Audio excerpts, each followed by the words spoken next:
Pemirsa, diketahui baru pulang dari luar daerah, puluhan warga desa Lungkuli, Kecamatan Pesangan Selatan, Kabupaten Biren, terpaksa diisolasi oleh perangkat desa dan warga setempat. Hal ini dilakukan untuk mencegah penyebaran virus COVID-19 di desa tersebut.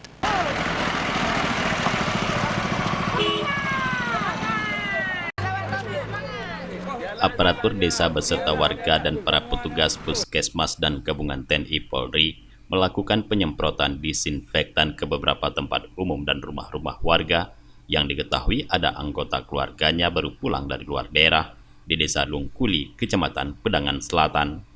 Penyemprotan disinfektan tersebut dilakukan untuk mencegah terjadinya penyebaran virus. Sesudah penyemprotan tersebut dilakukan, selanjutnya ada sebanyak 25 orang warga desa setempat yang baru pulang dari perantauan, baik itu luar daerah maupun luar negeri, akan diisolasi di rumah masing-masing selama 14 hari ke depan. Menurut Bakhtiar Ali, Kepala Desa Lungkuli, baru-baru ini ada sebanyak 25 warga desa setempat yang baru pulang dari perantauan, yaitu dari luar Pulau Sumatera dan bahkan ada yang dari negeri jiran Malaysia. 25 orang yang baru pulang dari luar kota termasuk daerah-daerah yang endemi. Pulau Jawa dan Malaysia ada satu orang. Dari Malaysia juga, Pak? Ya. Kita edukasi mereka, mengajak mereka supaya ada kesadaran. Kalau memang sayang keluarga, sayang anak, jangan keluar berbaur dengan masyarakat dulu selama 14 hari.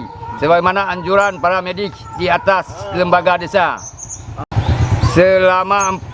Selama ini kami sudah membentuk, ya dalam beberapa hari ini dengan dalam tanggap darurat ini kami telah membentuk para perangkat desa untuk mengawasi mereka sampai hari-hari yang ditentukan nanti bagaimana ke depan kita lihat. Pokoknya kita orang yang isolasi ini kita awasi terus.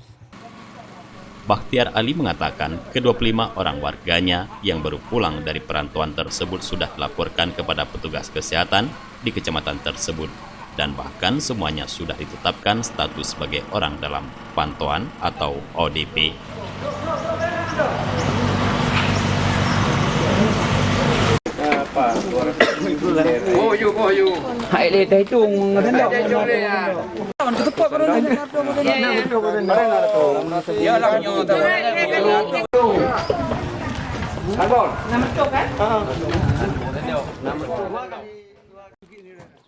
Dari Biren, Tim Liputan Aceh TV melaporkan.